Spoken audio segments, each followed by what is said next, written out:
All right, hello world. This is CS50 on Twitch. My name is Colton, joined today by Nick Wong. Hello. We're gonna have an awesome, brand new type of stream today. We're actually doing what's called a live CTF, and this is something that I have never done. Well, something called a CTF, and we're doing it live. There we go. Yep. Capture the flag. But Nick, actually, why don't you explain what we're doing today? Because I am very much unfamiliar with this stuff. So, like elementary school, middle school, you play capture the flag, right? Where you have a team, the other team has a flag, you have a flag, you're trying to get the other team's flag and bring it back to yourself.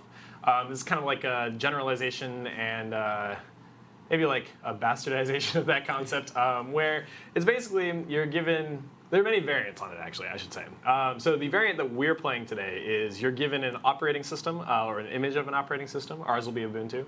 And there's a bunch of these flags that are hidden around the operating system, or you have to do something to trigger their generation. And when you find a flag, it's pretty obvious. They're generally pretty long strings. So they're like long strings of characters. They might be like meaningful phrases. Sometimes they're like, the brownie was delicious. And they're like these kind of random and cute Very words. meaningful. Yeah. Sometimes they're like Alan Turing's birthday, or like Alan Turing's birthday backwards or time or squared or whatever.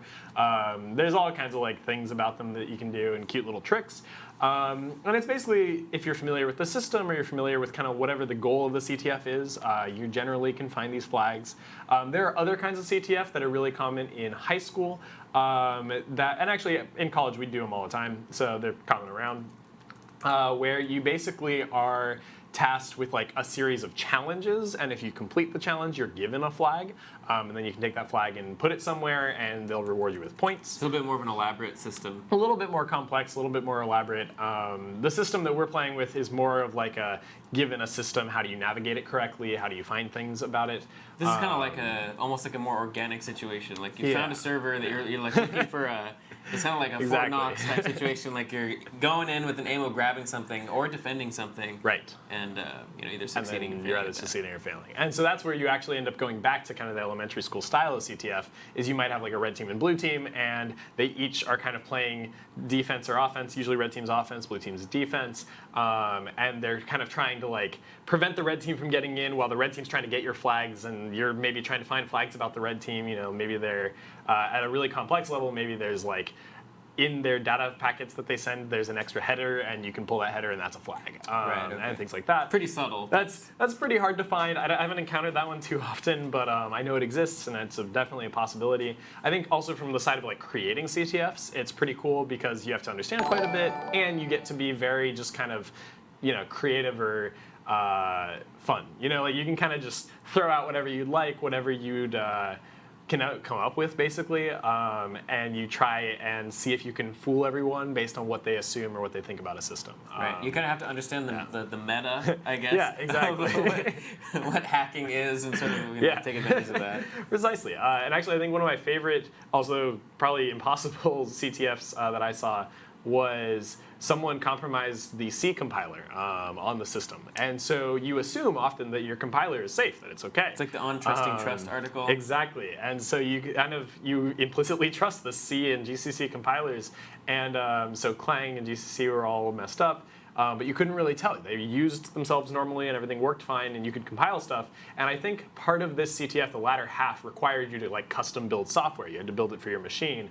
And so people were building all these pieces of software that would then be compromised because the compiler would add a tag at the end of the software, like a script, that would then send things on to the attackers, the red team. And I just thought that was super cool. It kind of just touches on so many different aspects of cybersecurity and kind of the implicit assumptions we make in just using machines. That one was really cool. I don't think this one is that crazy. I hope. This is one that you haven't done. I've also not done this one. I didn't read up on it. I basically was just like, how can I find as little information as possible while also still locating a CTF? Keeps things pretty interesting for you. Yeah, and for everybody on the stream, we can sort of watch you do this organically. It lets everyone kind of figure out how it's done organically. I make no promises on how well we'll do on this CTF. It'll be a learning experience. Also, just as an FYI, there are answers out there, I'm sure. So for those viewing live, preferably don't throw out answers. We like to struggle a little bit. It's a good puzzle. And it kind of ruins the fun. So, if you have an answer and you kind of want to like point us in the right direction, that's totally reasonable. But preferably don't like that's where the flag is. That I think kind of just spoils the fun of it. And we're mostly doing this to kind of give people to some exposure and make everyone, I guess, kind of excited about this aspect of cybersecurity. Well, thanks everybody who's tuned in so far today. Thanks to Terps Twitch, Arena Rune, and PMH8 for the follows. PM hate? maybe PM hate. Yeah, project management hate. Oh, sad. That's hurtful. Because you're going into that, aren't you? Product management. That's right here. And apologies if I might have miswritten the YouTube starting time, is what a couple people have noticed. It sounds like I might have accidentally put it at 1, so oops, sorry about that. Whoops. VD Hug was saying, hey guys, how are you? I'm doing great. How about you? Doing pretty well. Doing pretty well, yeah. You have minus midterms. You have a lot of midterms this week. You have 4 midterms this week. Yeah, I just finished 2. 4 within 2 days. Yeah. So I is finished that 4 2, total? got 2 tomorrow, and then I had 1 last week. 5 midterms. So almost there. That's insane. As he says, so excited for the stream. Also, nice glasses. Yeah, my eyes were bugging me this morning, so I had to wear. Very cool. Didn't wear contacts, so I had to wear glasses. This is my natural appearance. Somebody said something. What was it? Oh yeah, Bavik Knight mentioned the glasses as well. Not a visual saying, what is a CTF, which you just elaborated? Capture the flag. Capture the flag, yeah. Right, we're going to try to find some... There will be many flags. Trying to find something on a server, you don't know what it is, but your goal is to sort of hack a server and find it. We know it'll be somewhere. They're often actually passwords to accounts, at least in this style of CTF. It's frequently, you have like a series of levels, and a level kind of represents like a user level, and you're often trying to escalate privilege. At least that is what I think this is probably going to be, from what I've kind of gleaned on setting it up a little bit. But that might be entirely wrong. It'll help narrow it down. Yeah, I mean, like you said, it's all kind of a psychology thing. Like, you want people to think a certain way. You hope that's what they think it is. They get into that login, and then that user is actually lower privilege, you know. So all sorts of things. True Kines was asking, Colton, Nick, what's your track record with CTFs? Mine is literally 0. So we'll go into your track record. I haven't competed in a CTF in a very long time. Our team here occasionally will compete in them. I don't think we do it. We mostly do it for fun. Like, we buy a bunch of pizza and some like sodas, and we all just sit there and kind of mess around. I don't know if we've actually competed in a real CTF. We do compete in the Northeastern Collegiate Cyber Defense Competition every year. Our freshman year we did quite well, which was shocking. We were all freshmen. We got like halfway through the ranks out of 10 teams. We were like 5th or something. We were pretty happy about that. Our sophomore year we did not do super well because some unnamed member of our team scrubbed every machine by accident, and that, just for reference, means to like wipe a machine and restart it and kind of reset everything. And you get dinged a lot of points for that, which we didn't realize. So they scrubbed something like 26 times. So we did really well on all our other rankings, but then on what's called the red team ranking, which is where scrubs go, and where we went, which was scrubs, we were like 13th or something, which was not great. But then, you know, this year we kind of learned from that experience and did a lot better. So we're going back to regionals again this upcoming Thursday, I think. Yeah. Hopefully don't scrub all the machines. Yeah, preferably if we could just not scrub everything and not get hacked by the red team, which is, they'll always hack you. What do you know about security/hacking/ ... to get started with CTF, says WM Dine? So, WM Dine, I think, and I guess generally, I've never directly addressed someone like that. That was weird. I think generally, you do need to know a little bit, right? Like, you kind of have to know what's an SSH key, where do they go, how do these kinds of things work, and kind of in general, you should kind of know your way around a system. For any CTF system, given the system, you should probably kind of figure it out. But I think what's really important is kind of this curiosity about like, hey, what if I try this? Because a lot of times CTFs, you're not really given a whole lot of instruction. It's kind of like, here you go, here's the system, good luck. And that ranges with CTF, from CTF to CTF. But it's really important to say, hey, I found this string. I don't even know if it's a flag. It kind of looks like one though. If I throw it as a password, does it work? If I try and log into X, Y, and Z users with this password, does it work? If I, add the numbers 1, 2, and 3 to it and then try it, does it work? There's like a lot of heuristics. Yeah, you kind of just like try stuff. And I think that that's a pretty good metric for like, will you do better versus worse? A lot of people have like these checklists that they follow. That adds to your thoroughness. And so I think that I kind of try and go for a combination. I have a series of things that I'll kind of try and iterate through. And then maybe I'll go back and try more and more creative things as I go. I think that's pretty much what my approach is. I know some people are like, there are only X ways to do a system, and I can enumerate X minus 1 of them, so I'm going to just do that. And I think that works. It's a little slow, I think. But there are many times in which that's a perfect solution, and it works really well. So it kind of just depends on how a CTF is designed. And in general, I think in cybersecurity, it's really a lot of creativity, right? It's a lot of just like, can I figure out what do people trust? What do people like to do? What do people actually do frequently? What bad practices do people have? And then how do I take advantage of that? It feels very psychological. It is very much psychological. I should really study psychology for it.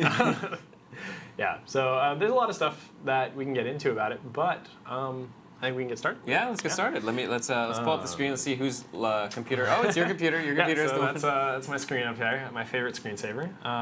So, Colton and I kind of to prevent you all from bombarding our poor little AWS Unlike server. last time. We did kind of restrict and only whitelist our addresses. I'm sure there's a workaround for that, and I'm sure y'all are creative enough for it. If you want us to be able to keep streaming throughout the day, maybe don't bombard it until the very end.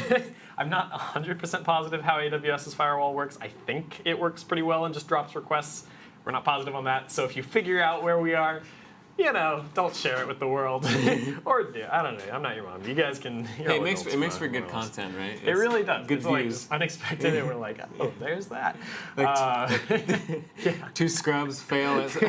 That's how it would be rebranded. Yeah. Just two Harvard scrubs can't. Yeah. So just. I don't know, be nice. But if you want to look up the CTF and pull it up yourselves, it is the Stripe, the company's first CTF that they made. They made, I believe, 3, at least from the blog post I read. And they go in increasing order of difficulty. We are doing the first one, and maybe in later streams we'll do 2 and 3, or we might even do some other CTFs. But we're doing the first Stripe CTF from I don't know what time. I was trying to find as little information as possible. And there's a bunch of times where companies will make these kind of cool CTFs. So this one is distributed as an AWS image, which we have set up and kind of followed the corresponding commands for and got it running. And then we have SSH access to this machine. And that is another kind of protection against you, the faceless internet, which is we only explicitly allow SSH key access, I think. And hopefully, I'm saying all this, and someone's going to be like, well, I am on there. And we'll be like, awesome. Yeah, so it should only allow us to access it, or if you have our SSH keys. And I don't think any of you have those, although again, caveat that I don't know what I'm talking about. So we're going to try and log in, and hopefully it still works. I believe I called it Stripe CTF stream. And so this uses an SSH config file, if you're familiar with that. I believe this is all of our how to set it up and how things work. All of this has been set up previously. And so this is kind of our, oh, well, we didn't do this, but that's okay.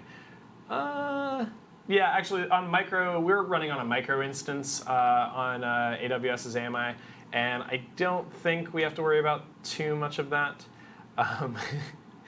This is kind of funny. So the Stripe team, so this is from 2012. Good to know. The Stripe team told us that in our home/bin, there are some useful scripts like enter chroot kill Perl bomb. That's kind of useful, which kills Perl fork bombs is apparently something that we may accidentally trigger. That would be unfortunate. So that's kind of cool. And then there's an update passwords, which is also cool. I believe that's the script we ran to generate all of the flags.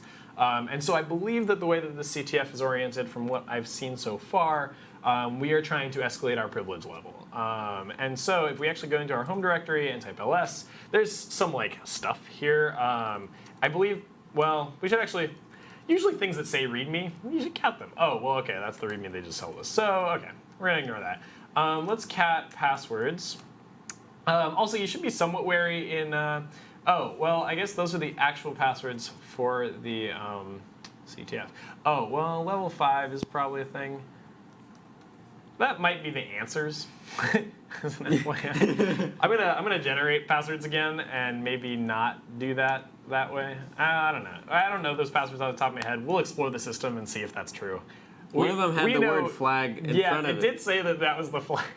But what if it's just... It might be a joke or a trick. I'm not entirely sure. Either way, we'll have to explore the system to find where it is. Right. So maybe they're just telling us that so we can figure it out. Oh, sure. Which might make sense. Let's go into level 05. I believe I copied that password. CTF for beginners. Yeah, we're a mess. Oh, cool. I don't even have a home directory. So we're on level 5, which is great. I have access to this. Who am I? Okay, nothing interesting or surprising there. From this, we're like generally, if you're on a system, you kind of type like W, make sure you're the only one on the system, or like the number of people expected is on the system, and that's more of like a general, just like double check. Frequently, people will actually use screen. Ooh, wow, that was a mess. Oh, I can't do that apparently, but I frequently use screen to be able to switch between kind of like these virtual terminal screens, and I keep one open with like a watch-n01w. And this basically just updates. Colton, if you want to go ahead and sign in, we'll show everyone how this kind of updates. It's not a super interesting thing, but it is useful to know. And it's basically when Colton finishes kind of like typing and logging in, we'll see this change. There's Colton. We did kind of just reveal everyone's IPs, but that's okay. You know, we try our best to protect ourselves. And so this kind of just lets me keep track of who's who. If we switch over to Colton's screen, we can actually kill off Colton's machine. So this is more kind of like a useful thing to know. So this is my screen that we're looking at. So yeah, you're now currently on Colton's screen. And if I look for what process Colton is, which I believe you're 2153, yeah, I can actually kill 2153, probably. Oh, no, I can't, because I'm not sudo. But this user can, 2153, and we can kind of like drop Colton nice. out. Okay, so my connection did close. Yeah, that's cool. So that is fairly useful. That's kind of just like a good thing to know and be aware of. I basically just checked all of the processes lists, found the one that was running his bash process, and then killed it. And you usually can't do that from a regular user. You can actually check what sudo permissions you have as a regular user. It's kind of a useful command to know, and we'll go over that in a sec. But it is useful to be able to drop other people off your machine. But generally, before you do that, because then they're aware that you're aware of them, you want to make sure you get rid of the way that they got in. For example, if they got in through SSH, you should probably go check your SSH keys. If they got in through some backdoor, you should probably kill that backdoor. You want to like remove their access before you kick them out, because up until that point, they don't really know that you know that they're there. Right. Just kind of hopefully a preventive measure. Yeah, you don't want them to come back and be like, well, now that you know I'm here, you know, and just kind of like destroy the system. That would be really rough. So cool. We can go ahead and switch back to mine. You're welcome to log back in. Oh yeah. Sure. I like how Tuxman described us as just attempting electronic felony. Easy. Yeah, it's a fun time. Okay, so we're back in level 05. Do you want to switch back to your screen? Yeah, sorry. All right, cool. So we are back on level 05 on my end. If you ever want to check that, who am I? I'll do that for you. It is somewhat useful to, bummer. ls-alh is my favorite set of flags. Lets me kind of just see what's sitting on here. I can't go into the normal directories.ssh, but if I go in here and cd.ssh, I can kind of just cat authorized keys, make sure that there's only one. If you were going to like pre-compromise the system or compromise in general, it's very useful to drop some SSH keys. So I can drop my public key in other places, and since it's asymmetric, I don't have to worry about you coming back at me, but I can then log into that machine freely, assuming its SSH daemon is up. So that is kind of something to check. They didn't do anything crazy there, which is great. We'll switch back into level 05. Cool. And from here, we have a bunch of room to go around and try stuff out and see what's on the system. So I like to start in the root directory. There's some like this thing up here. I always use LL. Actually, I'm going to just alias that. That makes my life easier. And so we have a file of this like root file system. I am generally pretty cautious about catting things. Oh, there's nothing in there. Cool. Catting stuff. Oh, I could have seen that from the size. Catting stuff to your screen, if it's like a binary file, that can mess up your terminal, because like binary stuff doesn't have proper ASCII characters in it. I mean, it might, but it's not being read correctly. So it could like output an escape character that terminates your console or whatever. And just like whacks up your console. So, you know, be careful about catting stuff. I do cat probably too often and definitely by default. So I say that, but like you'll probably see me do it at least once today. It might even trigger a fork bomb. There have to be like red herrings on certain CTFs that will purposefully do that to your terminal. Frequently. I've done that several times to myself. Many, many times. It's very annoying. Oh, and I noticed actually in the comments, Meowcat, probably, says, is SSH symmetric? Is it different than asymmetric? Can you explain it in Word? So yeah, symmetric versus asymmetric is basically referring to if I have one key or multiple.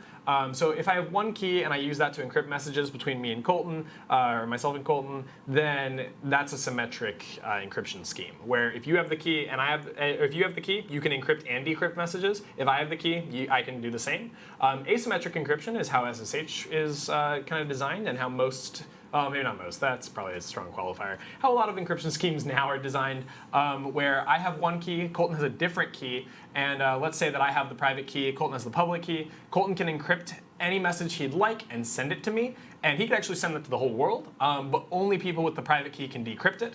I can use the private key to similarly decrypt messages and encrypt them, and then the public key can decrypt it. And from there, we have a kind of asymmetric scheme that allows us to communicate pretty effectively. So, and there's even a way of signing things underneath that, in that I could take a hash of something, sign it with my own key, and then he could take that same hash of the same message, sign it, and then check using his key if the signatures of the hashes are the same, and if they are, then it came from me. If they're not, well, it came from someone who has my key, which is hopefully only me.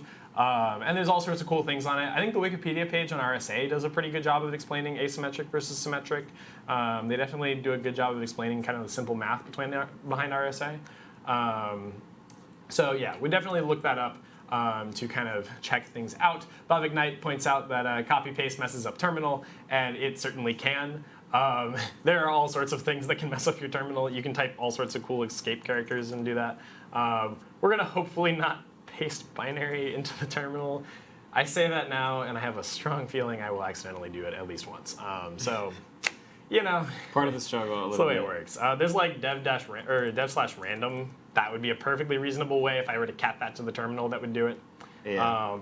There's a bunch of dev things that are really useful. Device is what dev stands for, I think. And there's all sorts of cool ones. Dev null is a really cool place to just throw things you don't want. It's like the trash bin / black hole of the system. Also, someone asked above, the true Kinese, cool, asked what is level 05, is that a Linux or CTF thing? That's for the CTF, as Meowcat explained. Linux has very few kind of standard users, and that actually brings us into the next thing that I would normally check in a CTF, which is what users do we have? Generally, you kind of want to have a good gauge of what users are standard, which ones aren't. And there's some kind of just general familiarity with packages and things and where things are that you do become somewhat familiar with.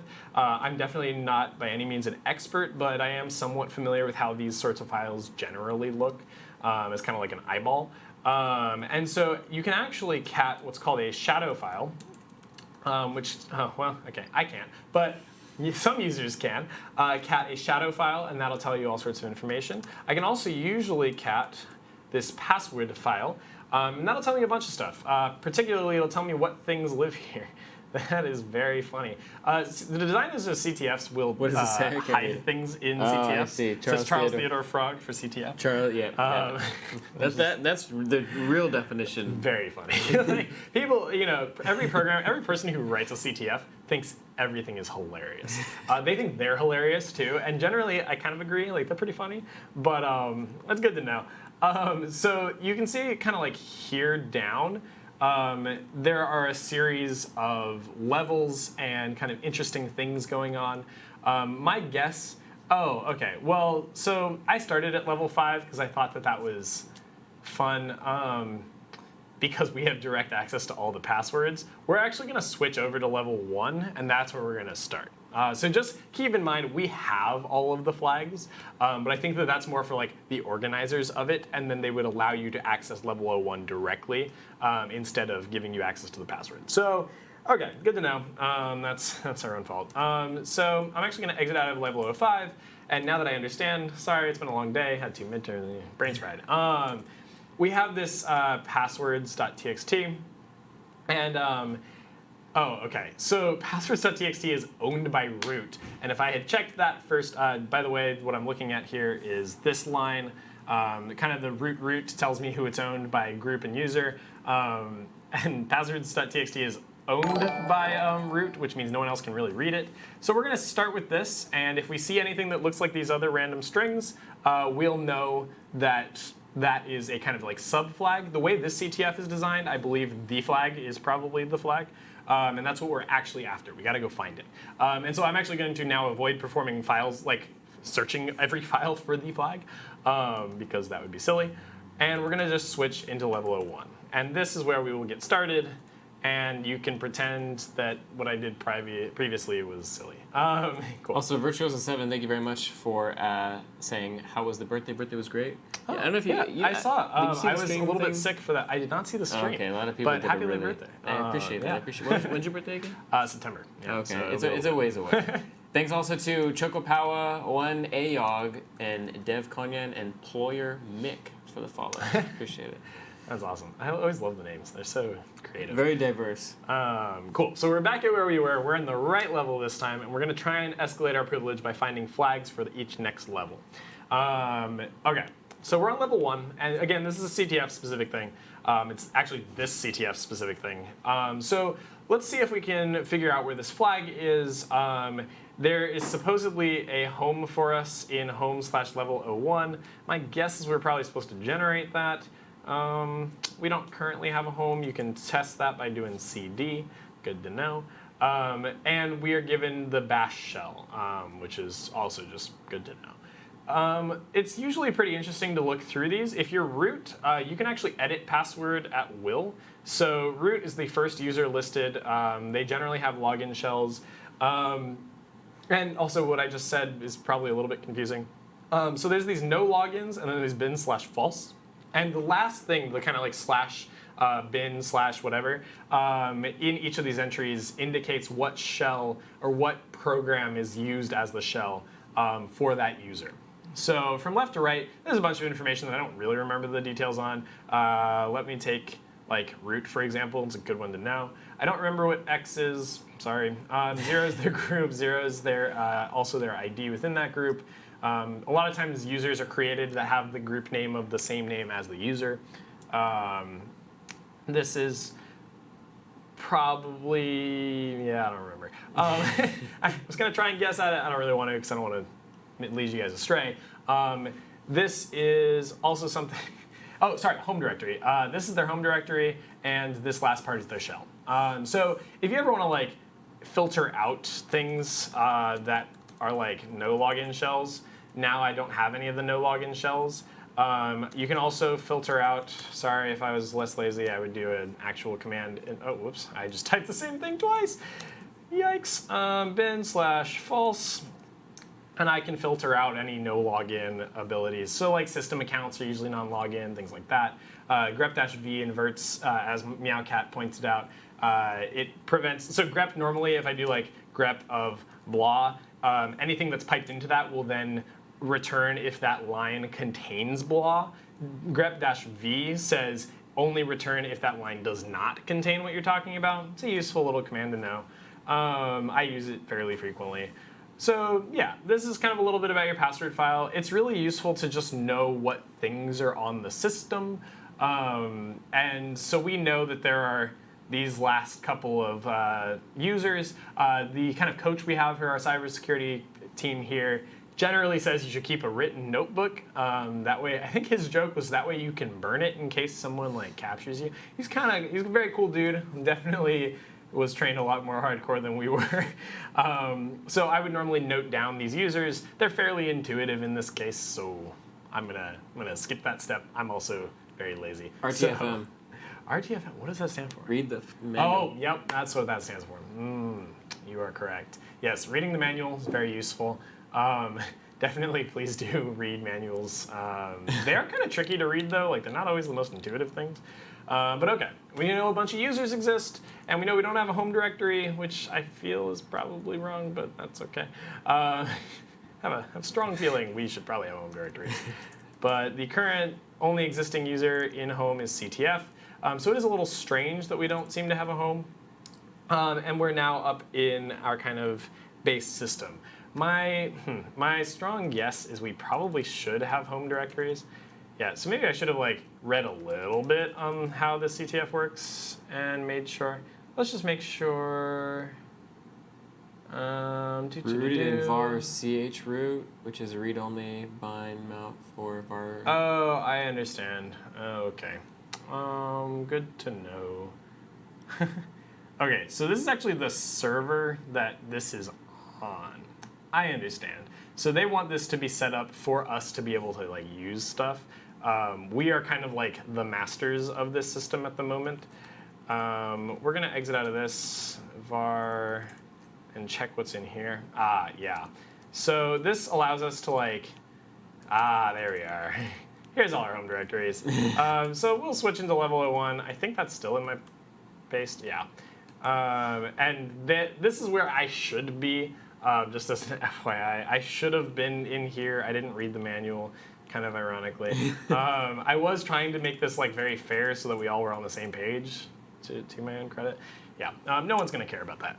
Okay, so yeah, now that I understand what's going on even more, you can pretend like we're logged in correctly. We're not really using this exactly correctly. We kind of have too much information, but we don't really know where all the flags are, so there is some extra stuff for us to mess around with and find out. Cool. So I love LL. So there's nothing in the current home directory of level 01. And that means that we're, like, normally what I would look for is like a .ssh. My general first thing to check is like, does someone else have SSH access? It's also really useful to know like, what are each of these things? So there's no SSH, but if you're watching, you may notice that something I've highlighted is actually really kind of weird and interesting and good to look at. And so I guess this is, in this style, I'll ask Colton, and he'll kind of be a proxy for the world out there. Well, so what kind of stands out to you here, Colton? So I'm used to seeing bash rc. Yep, that's that fine. one's normal. Bash logout, I can't say I'm familiar with, and .password I think is even stranger than that. Yeah, .password's really cool. I will tell you, bash logout is okay, but .password is definitely kind of weird. And so if we cat that, we get a password. Okay. And this is definitely like a, you now have things here, and this is, we're on the right track now. We're in the right directory. Yeah, so we're on the move for that flag right now. Yeah, so this is one of our like little sub flags. And then also Meowcat is saying that you can put backdoors in bash rc. I agree with that. You can put them almost anywhere. Anything that gets executed on like system startup is generally a pretty good place to put a backdoor, or to put the trigger for a backdoor and have the backdoor load itself into memory, so it's a lot harder to find. I'm a huge fan of the payload style of backdoors, where you actually only have a very small script that snags something from like a centralized server and then pulls it onto memory, but never actually loads it to disk. And so if I'm ever doing like a disk virus scan and I'm using a standard backdoor, I would never find it because it's only scanning disk. It never actually checks active memory. And I think that that's kind of a creative way of doing things. For completely in-memory operating systems, that would obviously be kind of weird. But I don't know why you're backdooring in-memory operating systems. So I don't know. Well, actually, I guess you could. I don't know. There's some really cool and creative ways that people do backdoors. And as Meowcat pointed out, bash rc is loaded, and not only that, everything in it is executed when users log in, which is really interesting. It is executed at the same privilege level of that user, though. So it shouldn't, well, yeah, it shouldn't actually give them any higher permissions than the current user. But it does give you access directly to that current user. So that might, I mean, that you don't want other people accessing your system in any way. So we did find a flag, which means I'm going to switch into level 02. And my natural assumption is if I find a flag, well, maybe not. Oh, that's a bummer. Generally, if I find a flag, I'm going to assume that it's the password for the next level. And it looks vaguely like the password for the next level. Is that the password for level 01? Yeah, we're a mess. Oh, okay, so that's level 01's password. I understand. We're learning more and more about this every moment, which is actually, I think that's actually a really good thing. We should be learning about that. Oh, right, because I had switched into that user. Cool. So we now have the password for level 01, which is great. What we should then do is try and figure out the password for level 02. So we have this like profile as well. That's fairly reasonable and standard. There's nothing too crazy there. It is usually worth kind of double checking your bash rc. So you have like completion features, your alias definition. Oh my god. Okay, whatever I just did was not good. I think I just copied the whole thing and pasted it into, yes, that's exactly what I did. Awesome. It's been a long week, guys. And there's kind of just like these standard things. There's like colored terminals stuff like that. Everything looks roughly correct. Like generally you kind of like eyeball it. It looks mostly right, so we're probably okay. And we're probably good. All right, cool. So nothing stands out to me too crazily there. What did I do? Nothing else seems to stick out in this directory, so we would go up a directory and kind of see what's up. Level 02 is owned by level 02, so if we cd into level 02, apparently that's okay. And we can cat it. So that's kind of interesting. Generally, I might say like, oh, well, if I can go up into level 02 just fine, and it also has a password file, then maybe I'll go into like level 06 and see if I can find their password. And they do have, indeed, a password file, except I can't cat it, and that's the unfortunate part. So if I could cat it, or if I could like nano.password, that would be really unfortunate. You'll notice I actually don't have reading permission at all on it, and you could actually see that from my ll command. I just think it's worth demonstrating that that's also true. You can see right here that only root seems to have reading permissions, or sorry, only the owner has reading permissions, and so that means I can't go and just copy their password. I believe the .password is there so you remember the password to your own user, which is pretty useful. I frequently forget my own passwords. And so if we go back into level 02, you'll notice we actually can't just cat their password. Unfortunate. So we now have to come up with a new strategy to see if we can figure out how to find level 02's password. Any kind of suggestions for me there, Colton? Well, we need to get the ability to, well, you said you can't cat it? Yeah, can't cat their passwords, so we've kind of double checked to make sure that like level 6 through 2, probably. So 1 is the only one that was like, we had the permissions to. Yeah, which makes sense. It's our own password. So it does make perfect sense to me that we do have a password file. It is our own password. We verified that. So now we got to go figure out how to get the flag for level 02's password. Oof. And that can be a little tricky. Yeah, that is. Yeah, I'm pretty new to all of this stuff, so I'm trying to think where, if I were just messing around. Yeah. I would probably just start catting random files, honestly. Sounds good to me. Files that I know I have access to. Files perhaps in my home directory. You already did the bash logout, bash rc, bash.profile, all those files? Yep, all of those ones seems to be okay. So now if we kind of like go up a little bit, there seem to be some kind of interesting things here. So like bin, boot, dev, etc, home, lib32, 64, whatever, lost and found, mount, proc, root, all of these other ones seem about right. Levels is new though. So let's see if we can go into levels, and we can. And okay, so there's these kind of like scripts for each level. And if I run level 01, I get that. Current time, Tuesday, March 12th, I get the current time back at me. And then if I try and run like each of the other ones, let's see if something happens. I can't run them. And so if I do this, you'll notice that level 01 is actually owned by level 02 and the group level 01. I have full access to the source code, supposedly. Yeah, I was going to say, if they're just shebang scripts, you can just cat those and see what they have in them as comments, maybe. So here's each of the script's supposed source code. We're not entirely sure if that's true. You could compile a bunch of source code and then replace it with things that look about right, or modify the file afterward. So it's definitely reasonable for this to not be exactly what we think it is. And then you'll notice that basically that pattern is followed from here on. So the level above you owns the actual script, which is why you can't read it. However, you own the supposed source code.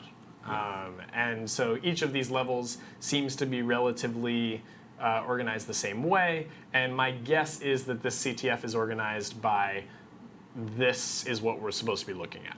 That is my best guess. I could be wrong. Just throwing out there that we have not seen this CTF before. Adam said change permissions, which I'm guessing this is the goal of doing that. That is kind of the plan. So let's say that we wanted to like chmod the permissions for this to like open them up entirely. Level 01.c we can. That's totally, oh, well, nope, we cannot. I'm just kidding. It's read only.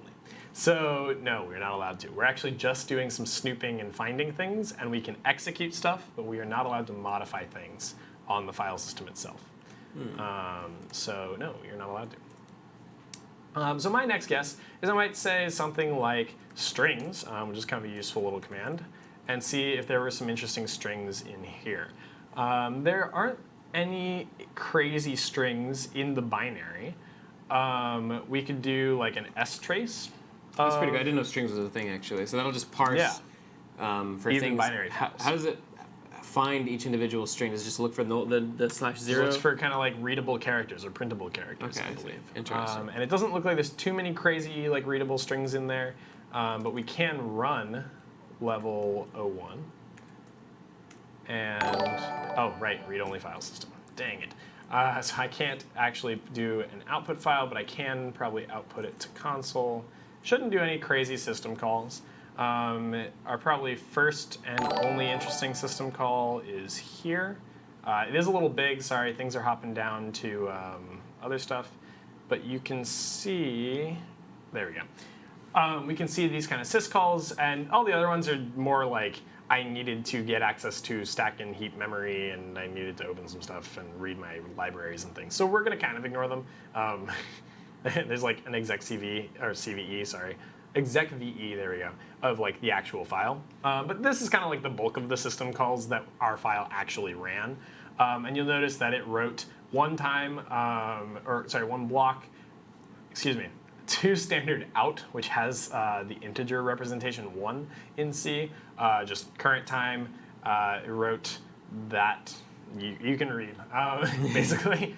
And then it did like some sig action stuff, so sigint, which is an interrupt, and then sigquit. That one's self-explanatory, well, relatively speaking. And then it waited for this kind of other call that happened to exit, and then it printed that out as well. So we didn't get anything too crazy happening here, but I guess there's some more information for us to know. There's things to kind of keep in mind. Right. Those memory addresses would be interesting potential passwords, but they are, I'm assuming, dynamically allocated. You would generally assume that. I'm not against trying them. And actually, we can try the whole hex, and then we could try some other stuff. So let's try 02.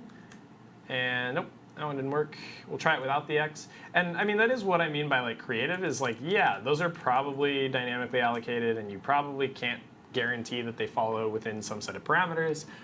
But you don't know, and it's not horrible to try and do that sort of thing.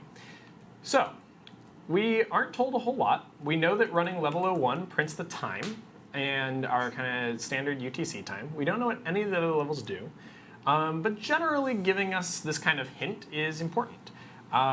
So on our system, we have like a call for time, which is not UTC standard time. That is actually the time that a thing is run. But there are ways of getting the current time, such as date, for example.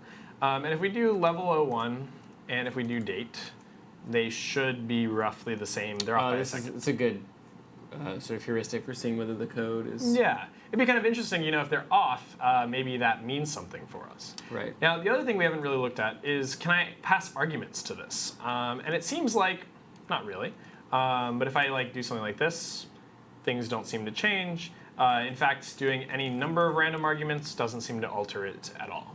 So we'll say that that's probably not where it's trying to get us to look. But if we do date-h, oh, sorry, everyone's super inconsistent about that. It'll tell us all sorts of things we can do with date and stuff like that. And date would be my first initial guess is things that they wanted us to look at. But maybe I'm completely wrong, right? It could be you'd be entirely incorrect. So we'll try some stuff. Let's say that we want to print out a format. So we'll print out date, and let's see if we can get the year. That tends to be a kind of interesting one. Where's, I think it's %y, but it might not be. Yeah, %Y. Oops, sorry. So we get 2019, and if we do level of the same thing, it seems like it doesn't care what arguments it passes. Yep, so nothing seems to change. Cool. So doesn't seem like anything crazy. Nothing interesting seems to be going on. All of our functionality is about the same. I haven't really learned anything yet. So my next step is going to be, okay, where else can I go that things might be related to this level? Because we're not at all restricted to this directory. Typing LL doesn't show us any hidden files or directories, and we can't access any of the other executables on the CTF. As Tuxman has asked, can we see the command history of the system, or is it limited to that very SSH session? If you type history, there's nothing super interesting on here. It's just our SSH session. We cleared the history right before. But there is a hidden file called bash history. That one won't have anything interesting in this case because it'll just be this, or at least it should be. It is roughly what gets printed when you type history. But it is definitely a good suggestion and a good idea to double check bash history. Also, thanks to Zeke Hero, Medicинski, Ironfield, Konatelka Mike, VinHQ, VinHO or Vino, and NGT07. And it looked like I saw Konatelka was from the Ukraine, actually. Oh, nice. Very cool. Yeah, welcome. Awesome. So any suggestions or ideas from our kind of proxy audience / Colton? Where would you go, given that you've kind of found levels? It doesn't seem to be super interesting to us. Doesn't seem to have anything crazy on our screen. Just because I'm having a somewhat hard time. Oh, I'm actually in the server right now. So you will want to cat passwords for yourself and copy the password for level 01. Okay. And then you can you can switch into level 01. That? Yep. Oh, and then I have to you'll just paste the password after you log in. Cool. We'll switch you over, and then you can cd into var/chroot. So the whole overall goal then is to get like login access to the flag. You got it. We do that and we win. And we're good. That's the winning. So we get to level 06 and we still haven't won yet. Yeah. That's just kind of like these are like it's kind of like you're almost there. Okay, that's kind of like the flag is kind of like a boss level almost. Exactly. And like 1, 2, 3, 4, 5, 6 are like you're just kind of like ramping up to that. So generally they ramp up in difficulty. And my intuition is that this flag is pretty easy to find, but that doesn't mean anything about how we can like modify things or how this should actually play out. And I think it's interesting to kind of play through the actual logic of like how you would do this. Yeah. Well, okay. So if I first of all, I should alias ls with ls dash LL like that to LL. Yeah. And then, and then you do have to do like the alias syntax. Yeah. Right. Because that's pretty cool, actually. It is very useful. Yeah. I tend to set up my own aliases because I am lazy. Nice. Yeah. That's Blackbeard cool. 0001 has said just ask for the password. Yeah, that's a good strategy. I mean, if they'll just tell you, then yeah, that works pretty well. So in my CH root or whatever, I shouldn't even be looking in here, right? Like yeah, so you actually want to go into the CH root version of this because they intended this as like you set up like a fake file system, and that's what everyone's logged in as. We didn't set that up entirely correctly, but that's okay. We may not have even fully mounted the file system. We mounted it mostly. Where am I going from here? So I'm in home CTF. I should probably I need to go so to it'll be in /var/chroot. Will be where we are currently, and then you'll be all caught up. And then we're in levels currently. If you want to hop in there. So do we have to stay in levels, or should we? So we're allowed to mess go around wherever with we other want. places? And we have currently kind of, at least on the screen, we've printed out the supposed source code of level 01.c. It doesn't seem to have anything crazy interesting to it. I don't immediately notice anything shocking about kind of these permission sets or the ownerships or anything. You can tell they were all auto-generated. Because they have the same pattern, the same permissions pattern? Yeah, and they're all made at the exact same time. So oh, yeah. they were probably auto-generated. It's really fast typer. Yeah, it's just super speed typer. So what we're going to want to do is figure out what this hint means. So my guess is this was set up as kind of like a puzzling CTF. And so my guess is that system date and kind of the current time and day have something interesting for us to know. They are meaningful in some way. So we're going to see if we can figure out what that meaning is. And generally, I would look in like TMP. Is there, oh, well, okay. No, I won't. I'm not allowed to look in TMP. But you can also look in like bin, where system time is probably going to be. Right. Okay. And so here's date. And we're actually going to just print this out correctly. Actually, there might be some other interesting things in here for us to know. So if we kind of like scroll around, there's this interesting command, which is kill all 5. I'm not quite sure what that one does. That's kind of good to know. You'll notice there's these aliases. I just pointed to it on my physical computer, and I realized that's not super useful for you. But it's good to know. But this kind of aliasing system with the arrows can be used to mask some commands as other ones. It's a fairly simple mask. It's easily discoverable, clearly, but it's still good to know. The other thing sometimes is like I don't always know every command's name, so there are some that look weird to me but really aren't all that interesting. So here's date, which is what we were calling earlier, and then everything else, which is not too crazy. So you think maybe output the binary of date and see if that has anything in it? So we can do strings of date and see if anything crazy comes up. So these are all kind of like your standard, like it has like help strings written into it. Right. And then there's all the actual names for each of the days. It doesn't look like our flag is in here anywhere. There's a bunch of like format codes. There's a weird string down there right below.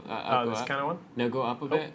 Right where the one says 89. Oh wait, no, those are just all the numbers. Yep. Right. And yeah. Okay. What about the one below that though?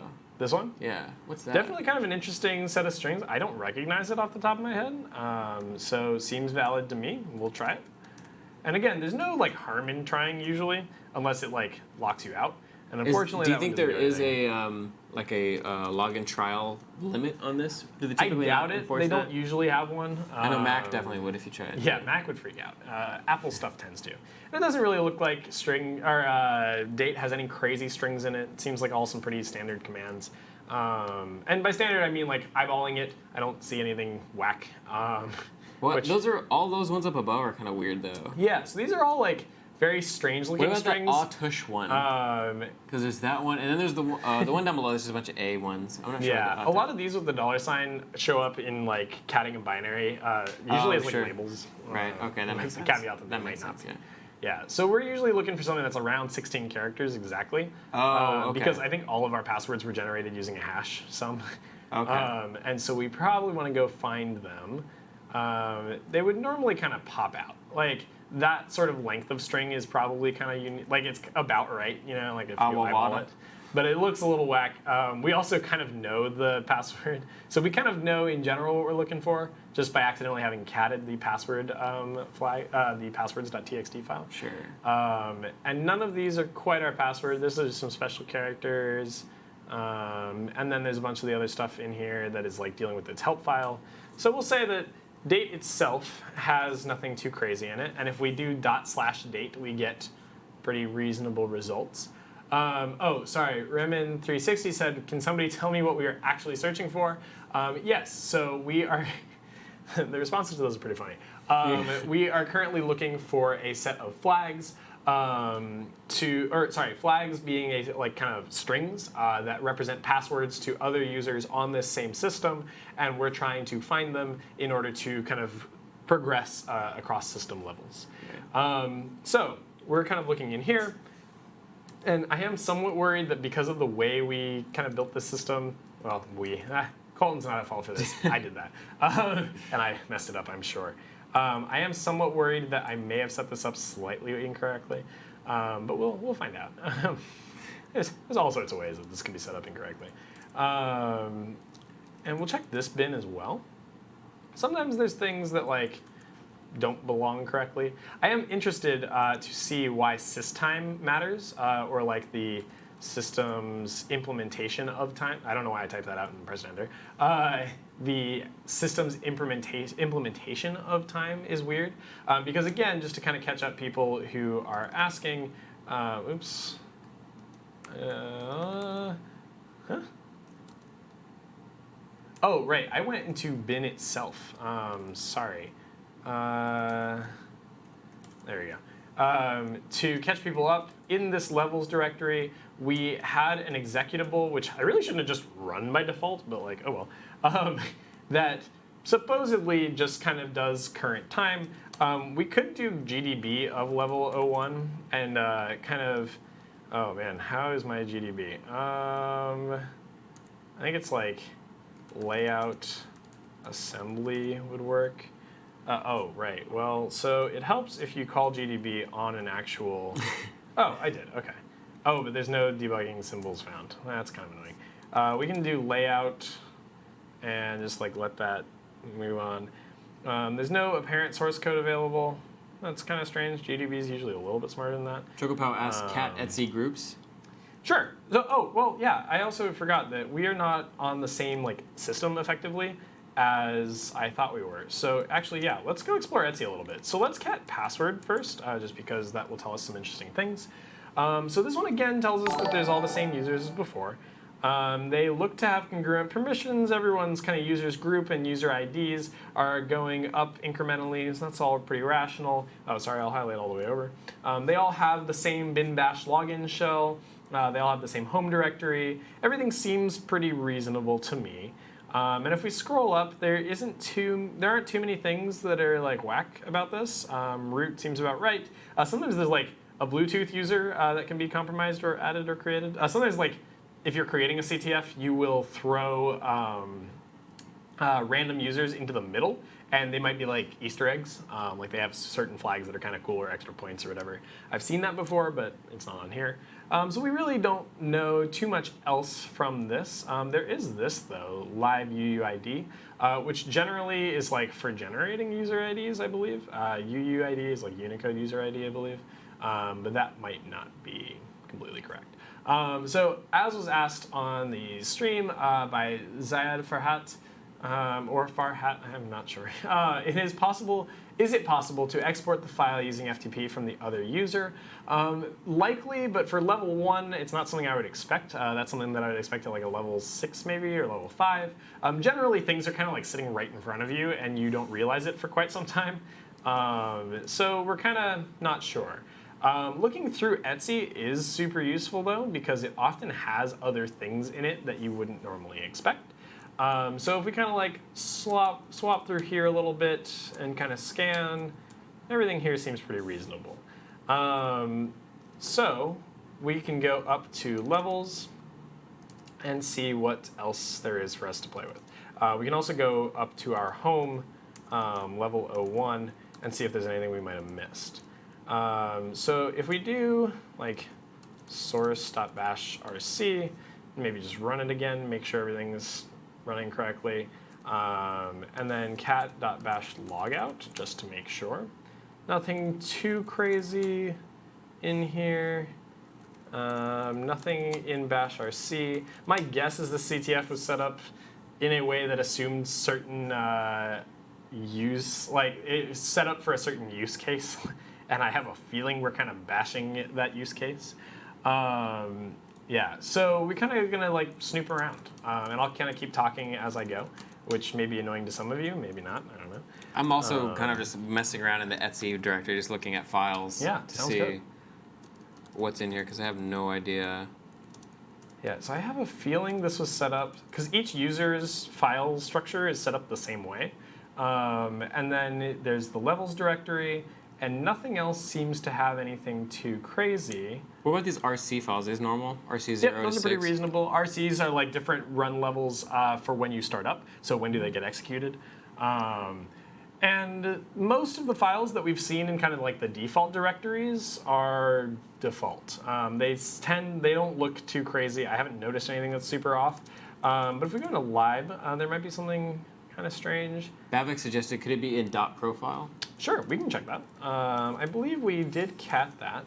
And if we cat.profile, we'll see that it says, okay, this file is not read by bash if bash profile or bash login exists, which is kind of the Unix way of doing things, or it is the Unix way of doing things. If you're running bash, then execute or source. That's what this dot stands for. Is kind of, well, not really stands for, but it allows you to or to source that file that's provided, and then you're just clearing up your path. We might want to look at env, which is kind of useful. So this lets us see what things are available in our environment. Here's this current like SSH connection, which is kind of cool. I didn't know that was set in your env. There's print working directory, which just keeps track of things. SH level, which is kind of cool. Our current login. Andre says, check out home. I bet someone left their password on the desktop. I believe is pretty common, actually. People do put passwords in weird places. And we don't see anything too crazy there. Okay, so nothing too wild at the moment. We can see which sudo passwords we have available. Oh, sorry, I copied the wrong password. Nope. That's a weird message to get. There's a lot of it about, you know? So I attempted a sudo without the wrong, or with the wrong, what do you call it? The wrong password, and there's a lot of it about, you know? It responded with something It's a bit strange, yeah. So anytime you encounter something strange, it is good to make note. It tends to like mean something.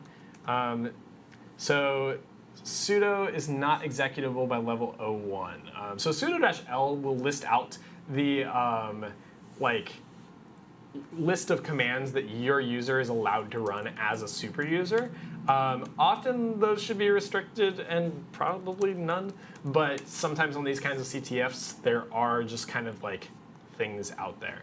Also to familiarize ourselves with like the style of this and to kind of help us move along a little bit, we're gonna start turning to like Google. Where would we look for things on here? My guess, Asley asks, can that be a clue? It's very possible. Tuxman was responding to AgeMonkey and says they're attempting a CTF. It's a virtual machine specifically tailored to solve hacking puzzles using real-life commands. Really nice way, nice succinct way of putting it. Not all CTFs are done that way, but that is the current style that we are attempting. And we are currently stuck, which may be a result of us just not knowing or trying hard enough to think. May also be a result of the way we set it up. So we're gonna Google a little bit.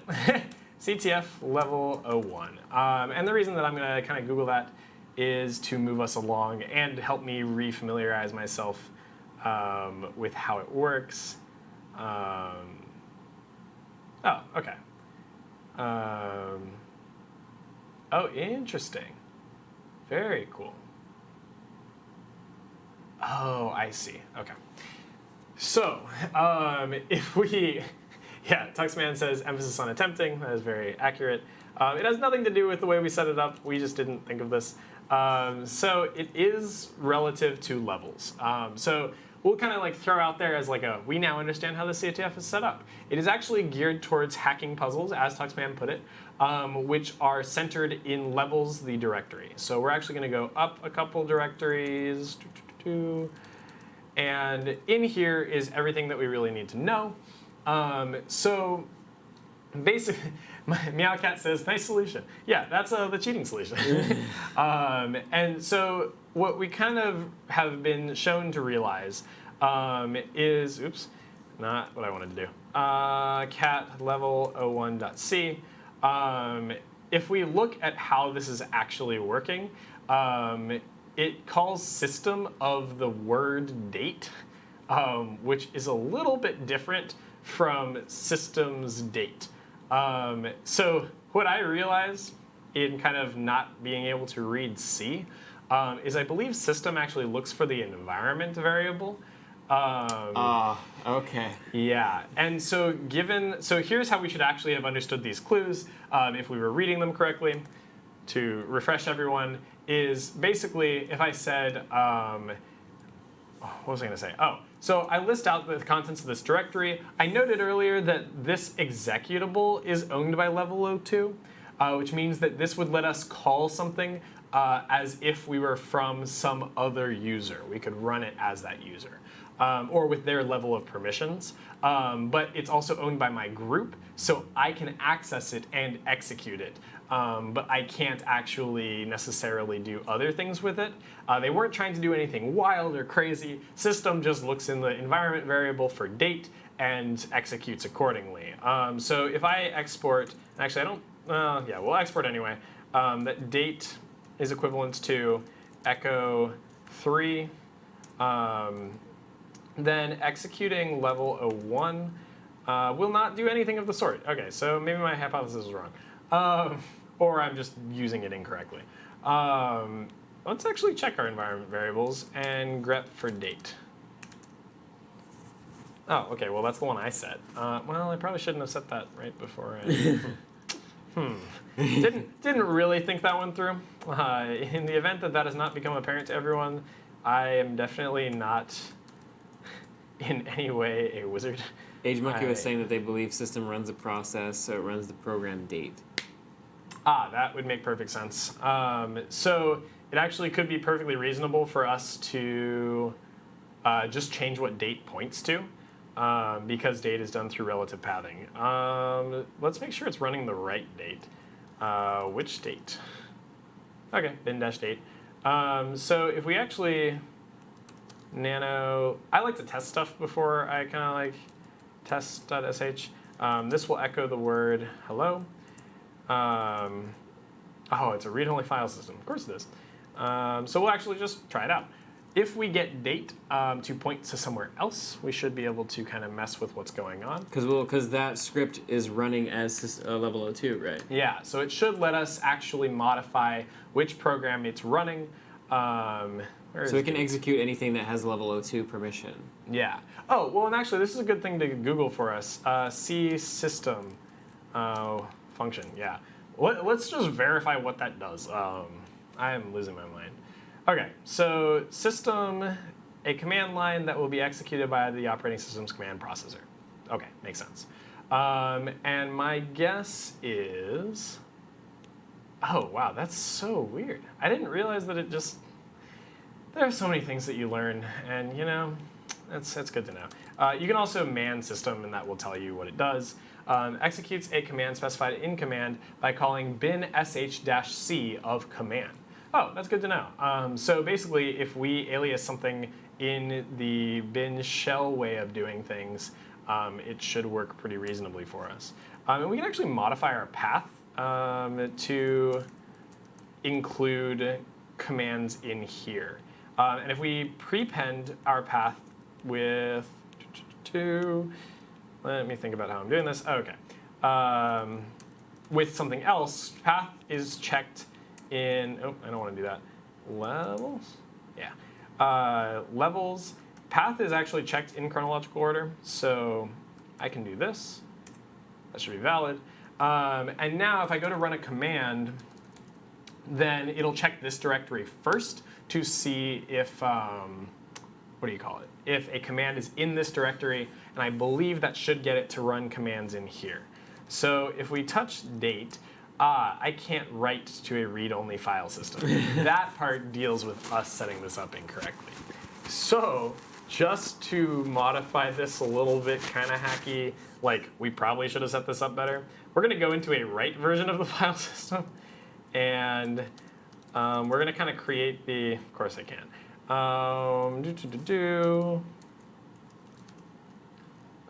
Make dir level 01, ch, what? Oh, right.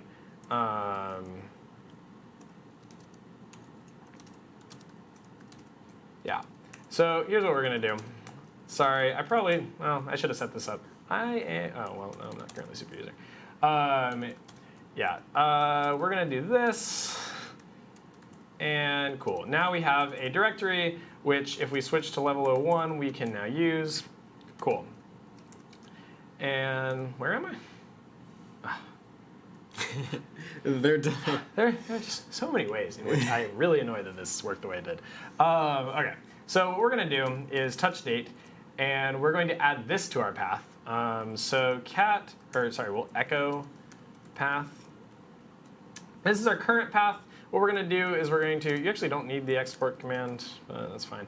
What we're going to do is we're going to add the current directory to our path, and we'll paste that on the path. And now if I echo path, you'll notice that the current directory is actually the first directory on there. So any executable that's in here, yeah, Bob Ignite points out chmod 777 is dangerous. I'm mostly trying to like move us forward, and it's a very simple way of doing that. I could have also ch owned and changed the ownership of this directory to level 01. It would have been equivalent and much safer, or not equivalent. It actually would have been in no way equivalent. It would have been a much safer way of giving myself ownership of this directory. I'm not like super worried about that at the moment because I believe the only person who's on our system is Colton. My window is too narrow. Yeah, the only other person is I believe Colton. I recognize that IP. I'm pretty reasonably safe. But yes, as pointed out, don't do that. Do as I say, not as I do. So nano, we're going to modify, and we're going to make this into echo 3, or hello world. Hello is valid.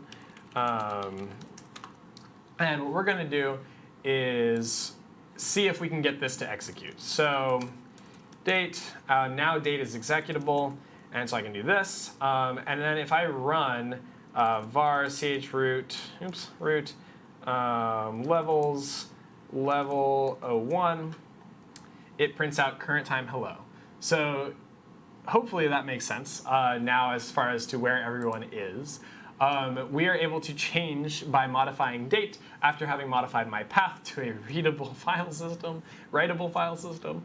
I can now get it to execute the date command, which is good because it means I can get it to execute arbitrary commands, at least with the permission set of level 2.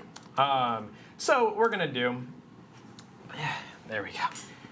Man, it's been a long day. Is we're going to man like set UID, because I don't really remember how to use it. Set the user identity. Oh, that's a C command. I don't really need that. We're going to actually just modify the ability of ourselves. We're going to modify the readability of level 01 using our bash command, which will, I believe, run with the right permissions. So if I nano date, which is now on our current path, we can kill that line. And what we want to do is chown. Let's see. This is var chroot of home / level 02 / password.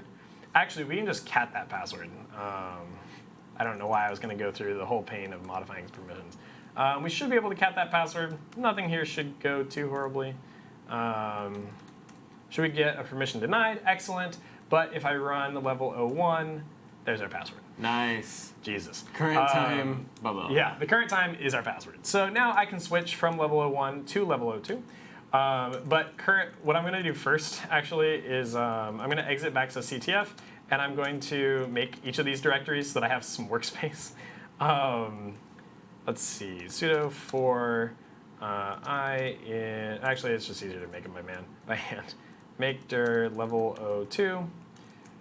I don't think we'll get too much further. Sorry, I should have set up the file system correctly. I did not. So the file system is currently mounted as read-only, which means I can't actually modify things in my home directory. And I also currently don't have level 01's password. Delightful. CTF / passwords. So this is the second flag is the one we just found. I'm going to replicate that finding so that people don't accuse me of just having the password, which I don't know why that would matter, but it's OK. So what we have found is that we can execute it's right here. We can execute this. I have to export my path again. So again, what we're doing here is we're just setting the current path to, we're prepending the current directory to our path. Which means that any time that I do the command previously, which uses a system call, or not a system call, it calls the function system, which checks our environment and our path, then we can change whatever date is. And so now that I have access to that, I can switch into level 02, and I can paste this. And I just realized that level 02 is not owned. Oh, sweet, it's owned by me. Cool. I'm able to access it, thank God. So now I am in kind of my pseudo home directory. This is really just so that I have space to write things. And I actually can't currently see the chat as an FYI. Oh yeah, sure. I was gonna say, do you have a link to it? Because somebody wanted the link to the challenge. Do you know where the challenge, or what the best link is to get them situated? The challenge is really it's an AWS AMI.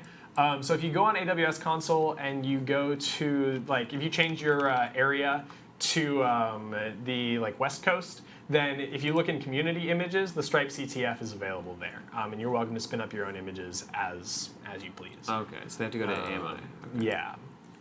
All right, so we have now gotten access to level 02. I'm just saying they do this a lot faster on NCIS. Though. They do it a lot faster on NCIS. I wonder how many midterms they've taken in that game.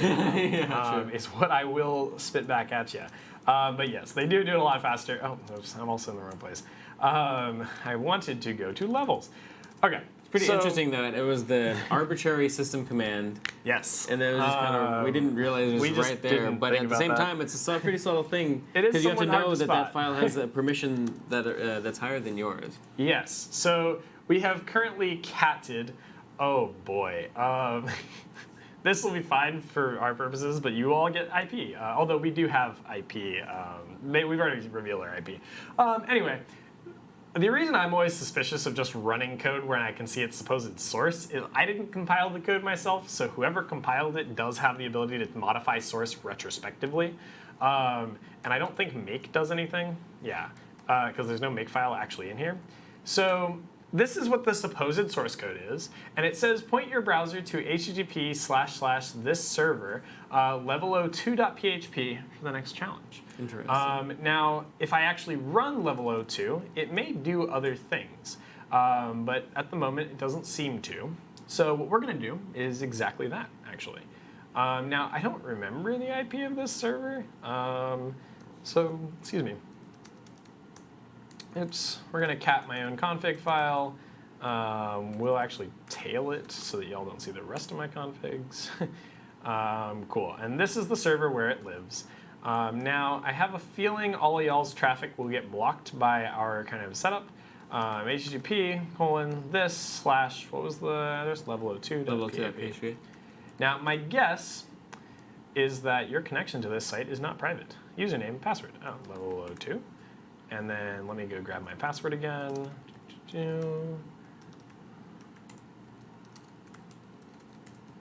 Cool.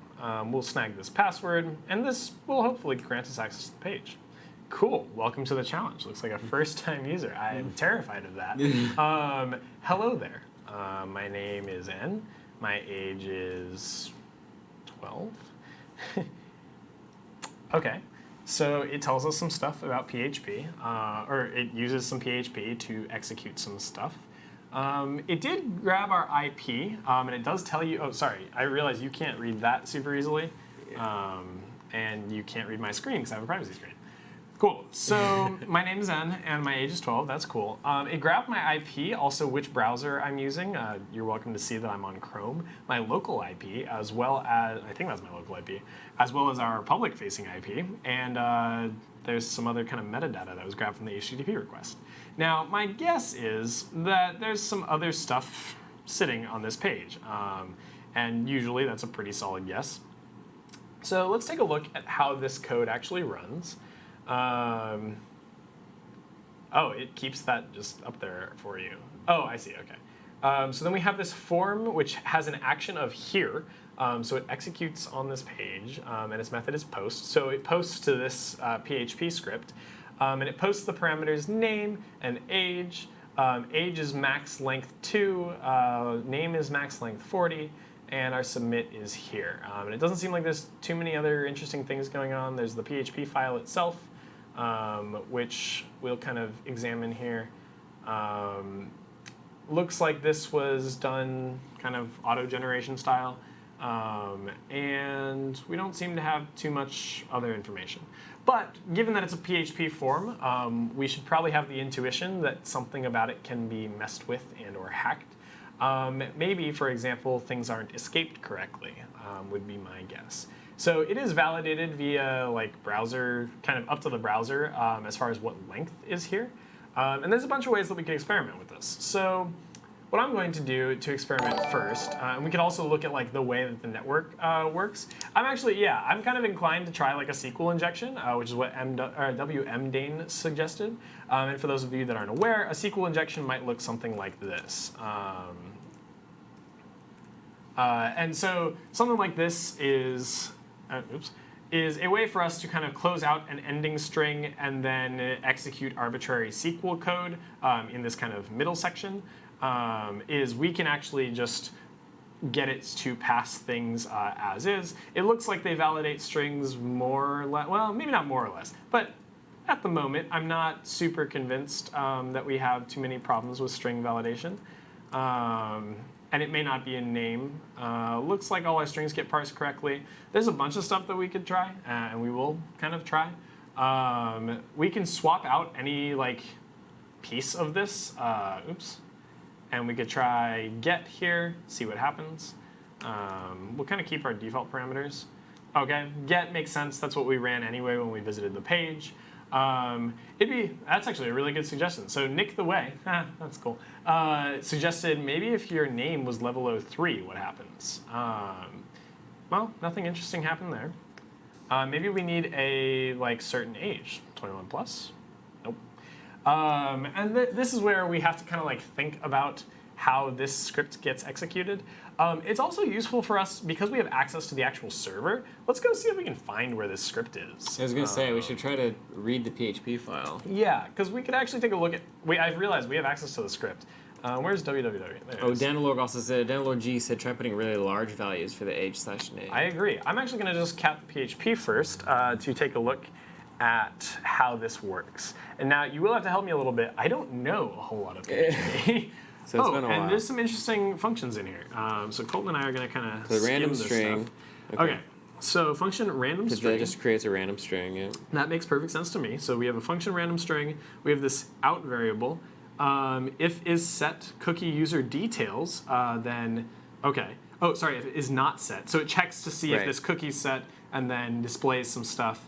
File name. Okay, so it creates a file of a random string. And then opens it in tmp level02.filename. And then what do we do? So I guess dot is the string concatenation? It's string concatenation, yeah. Good to know. The string is server remote. That's a cool set of variable name. Oh, I guess that's kind of just like the server itself's remote address. And the user agent cookie from that, or probably our header, actually. Sorry. And then fwrite, we are writing to f. So we write out to this file. Yep. We close that file. And then we set the cookie with user details of that actual file name. Yeah. Okay, seems fairly reasonable to me. Otherwise, we set out to the file of get contents of that. Okay. So my guess is, what if we just modified this? We have a read-only file system. Dang it. My initial intuition is that it actually just grabs the contents without validating anything, and we have the ability to modify things. So it reads file get contents from tmp level02 / and then whatever's in the cookie user details. Oh, actually, we don't need to write this. My idea was okay, let's modify the PHP file. But what we can do is have it actually just read from any file. Can you think of a file that would be really useful for us getting access to level 3? Probably level 3's password. I'm inclined to think the same. So we actually can just use relative pathing here because I believe PHP would be fine with that. I don't see any reason why not. We just have to kind of keep track in our heads of how to do that. And then this will all execute probably as normal. Cool. So what we're going to go do is we're going to make some cookies. We're going to yes. Mets Jesus. She really processed y'all's names before I said it out loud. It says, let's make some cookies. Tonight we feed another name that's in there too. Mr. Marshall, chocolate. Oh my God. Stormer111 and Cyber Archer as well. Thank you for the follows. I'm actually not super familiar with setting cookies on Google Chrome. Anyone super familiar with it? Set custom. Actually, let's just view our cookies, and we can probably edit them from there. Cookies. I viewed them. I forget the exact shortcut. From the Chrome menu, top right, bottom page. So advanced settings to manage cookie settings or check. Okay, well that's not exactly what I want. Inspect and delete cookies. That's cool. There's so many things that I just don't know. Yeah, I'm not sure if you can create cookies. I have a feeling we probably can. Or well, I want to modify. You think we? Modify. I think we can modify. Sure. And our cookies are just listed by domain. Oh, I see. It's like a whole thing. Application cookies. Okay, cool. So if we go into application, there should be somewhere that says cookies. Ha! It's as if the internet was right. Got a picture of a cookie too. And it says user detail. Look at this guy. Not the most crazy people over here. Okay, so let's do dot. Oh my God, what is the relative path from TMP? Where is TMP? I'm not sure. Yeah. Okay. So we're gonna have to modify this a little bit. If we're in TMP is in. So this is TMP / level 05. Well, I'm at var ch root has a TMP. Is it the same one? Does var also have the sub var have a TMP? It does. Of course it does. Does WW have TMP? No. Okay. So I believe the one that we're running from is this one. So actually, we can verify that. I just realized. So we can go to TMP here. There's nothing here at the okay. Nothing here at the moment, but my guess is that's where it would be. No, that doesn't seem quite right to me. Let's see if we can find. Oh, it might actually create it in the wrong file. Well, it might be up above, right? So yeah. So let's find that file. Oh, I shouldn't have deleted that cookie. So CTF. Yeah, it's in. Wait, no, never mind. I misread that. I thought I read this and I thought that was the random string. It's just the permission string. Also, shout out to David in the chat. Welcome to today's stream. How does it check again if we have a cookie set? Yes, and also welcome. Sorry, I have some intense concentration going on. Oh, oops. var www dash. Oh, oops. So far, this is Trump in those midterms. Yeah, this is way more interesting than a lot of my midterms. True. Nothing against the midterms; they were well done. But you know. Is the TMP, wait, what was the path that the PH, because that's relative to the server probably, right? Yeah, so we should be able to find a TMP/level02. Temp level 02. I'm just not, that looks like an absolute directory, but I'm not entirely sure.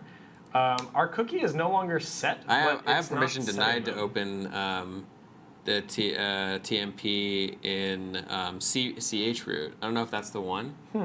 Okay, that sounds useful. Wait, so the TMP here is, how do you check the permissions on it? So it's actually owned by root. You actually have the permissions open right there. So apparently that TMP is owned by root. How do I can clear my site data. Let's see, so this should tell me, looks like a first time user. Good, okay, so now it's gonna set my cookie again. And now we can go look for this file. So if we look in application, under cookies, we should see this file. Okay, yeah. BW. So I'm going to just copy that and see if we can find it. And I believe we should be in, where are we? Oh, okay, interesting. So it actually probably is in TMP, like the root version of TMP. Right. Except it's not there at the moment. So let's just find it. Well, LL is just not found. Yeah. So let's just find that file somewhere. Whoa. Oh, well, that might have found it if we just ignore all the permission denies. I think find returns. Okay, well, you know what? We're going to use that grep invert command. Ooh, did I spell that correctly? God, I hate this. Permission. Oh, because it's printed in standard error. We're going to just pipe standard error to standard out because I'm lazy. Oh, okay, so it's not found. That file doesn't exist here. At least in things we have the ability to check. LL TMP and I got total 8. I'm not sure what that's. Oh, that's the number. Yes, that's the total number of bytes, I believe, in your system. Oh, okay. So actually, let's just play around with it and we'll figure out where it is. So TMP is located somewhere. It looks like an absolute path to me. So when we go here and we cat level02.php, it looks like an absolute path as far as like where it's checking things. That is an absolute path. We can say that with 100% certainty. So we're gonna just throw in like a .. which should put us in the home, like the actual directory. Where were but levels were all the levels were in the levels folder, right? Yeah. So that's under var chroot levels, and we can actually like levels. So would it be chroot TMP? Would the Yeah. Well, so I'm actually not entirely sure on that one. Let's try and send a GET request. Oh, sorry, a POST request. I went to the wrong place. So we're gonna set this cookie. Yeah, I can't. That's weird. I can't list the file. I can CD into TMP the var chroot TMP. I just can't list the files. Yeah, that's a very. I have a feeling that's probably where our thing is, where it lies. I'm not 100% sure on that. All right, so we have access to our cookies now. We can visit the page for the first time. Wait. And then if we go to the page again, the cookie gets unset. Okay, so we actually have to just set the user details cookie. Why can't I see my cookie? Oh, there it is. Okay. Does it get regenerated every time? Every time I visit this page? I think so. Okay, it's the same okay, file. Okay, so what we're going to do is actually just set this cookie, and then we'll submit a GET request. So we're going to set it to .. Oh, wait, we can set an absolute path. I'm silly.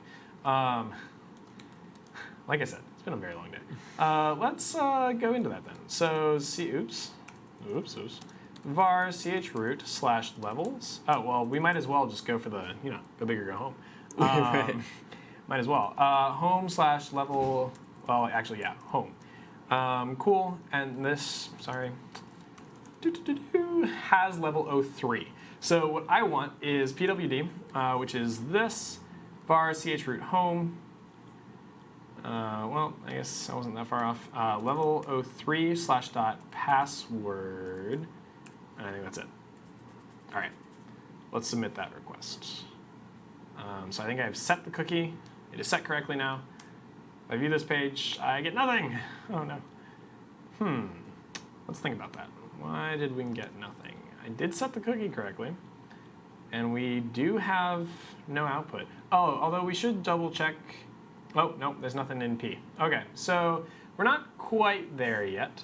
Let's see if maybe we have the wrong because permissions. it appends to the temp level 02. Oh, you're right. string. I can't use an absolute path. You are absolutely correct. So we're going to do ... /.. You are 100% correct. Oh, that's not quite right. All right, let's see if we can figure out how many ... we need. If anyone has any clever suggestions, let me know. Nope, that's not it. All right, let's think about this a little bit more carefully. So www cat level 02. Okay, so you're very much right. It is using a relative path for us. So what we want to do is we want to hop out of TMP. We don't know which TMP, but my guess is it's the absolute one. It should be, but it might, based on how the server's running, that might be like a TMP somewhere inside. Like chroot's TMP. Yeah. So we're not entirely sure which TMP that is, but I've tried ... /.. and that might be going from let's take a look at which TMPs we have access to. This one has no TMP. What is index.html? We also probably should have looked at that. Oh, that's kind of cool. That's cute. So, okay. So now if we go up a directory, it might be this TMP, because we can't see into TMP. Oops, can I ls TMP though? ls-alh? Oh, whoop, okay. TMP? Oh, there's actually nothing in this TMP. Okay, so we know it's not this one. If we go up a directory then, and if we try to ls TMP here, oh, well, there's nothing in here either. Okay. The one that I had issues with was the one in var chroot the var chroot TMP. Oh, I see. Okay, so you're because that's the same. That's the same TMP level, or that's the same level at which TMP or whatever it is var levels was at. That makes sense. Yeah, we're not allowed to access that. So let's see Or what its TMP permissions. levels, I think. Okay, so it's written as root, and it looks like it has 4 kilobytes in it, about. And let's actually, I didn't even look at this. I should have, though. Let's take a look at our permissions for this script. Okay, so level02.php is run by the user level 03, which means that it should only have permission, really, to touch things that it has access to. So let's see if we can figure out which permissions are set up correctly for the TMP that we're looking for. It's really just a matter of finding which TMP we're running from, and there are many. Right. All right, let's see if we can figure that out. And actually, we could just kind of do it by trial and error by just appending ... until it works. Which, I mean, actually, that might not be true if we have the wrong, if we're not, actually, we can make it so that that's true. So let's just append ... until it works. I'm a huge fan of this kind of trial and error because it requires too much thinking otherwise. And I'm positive someone out there is going, that's a terrible idea. And I'm like, yeah, you're right. All right, so what we're going to do is kind of keep requesting by appending these ... and eventually, this should work. After 6 or so, I'll probably just give up and say, nope, that's not right. All right, so that's not a great idea. So what we are trying to do, just for everyone who's kind of like come through, is we have this PHP file, var www-level02, and what we've realized is that if the cookie is set, then it will run, it will check in TMP level02 / something, and it will get the contents of that file. The problem for us at the moment is we don't know where this is being run relative to. So what we're trying to do is we're trying to kind of guess which path this, like which relative path would work. Because if I were to say, okay, let's cat like TMP level 02 /... it would go up 2 directories roughly relative to where that current directory is. So if we're inside of level 02, the first ... puts us in TMP, second one puts us in the root directory. It's interesting because it's saying that there's no such file directory there, even though that would be slash. So /TMP is probably here. We can probably try and figure out which web server this is by just going to its index page. And then see where it's running. Oh, no, you cannot. Just kidding. So I don't know which web server that is off the top of my head. And then there's this level02.php. And what we're basically saying is if you have a cookie set, which we do, it'll read from that file and go and try and get it for us. So what we said was, okay, well, how about you hand us home, which is here. Oh, oops, sorry. I can't type while people are watching me. We want it to read this file. We want it, I keep doing that. We want it to, oh, that's nifty. Oh, sorry. We want it to read this file, var chroot home /level03. I went to the wrong one. We want it to read that file. We want this file's contents. And the reasoning for that is because that file's contents have the level 3 password. The level 3 password, yeah. And so what we know is that based on what we've seen, we should be able to relative path out of this, wherever this is currently running, to go. So what I'm going to do is I'm going to Google how file.getContent works, or file get contents works. PHP how work. File get contents. Cool. Read the manual. Okay. So this is similar to file, except that returns the file in a string starting at the specified offset up to max len bytes. I don't think we use any creative flags here, so it's really just where are we going. And then file get contents is the preferred way to read the contents of the file. File name use include path. And we can't edit this PHP file, just as an FYI. We normally, I think, would be able to, but we currently can't, so we're going to have to be a little bit more creative. It's like an even more restrictive CTF. Yeah, it's like we just kind of like shot ourselves in the foot to start and then ran. Okay, so file.get contents. So this looks like it's using relative pathing. Yes. Here, with a so it certainly does allow relative pathing, which is good for us to know. So what we're doing, though, is... Although we are kind of appending our relative pathing from an absolute path. It would be nice to put like a... I wonder actually if I can do this. Or let's cd into slash... Let's cd into slash home /level02 because I have permission to write there. And I wonder if I can do like a symbolic link of /var /chroot /home. Man, you would think I would remember these paths a lot clearer for now. Here. Oh, nope, you can't do that. Okay.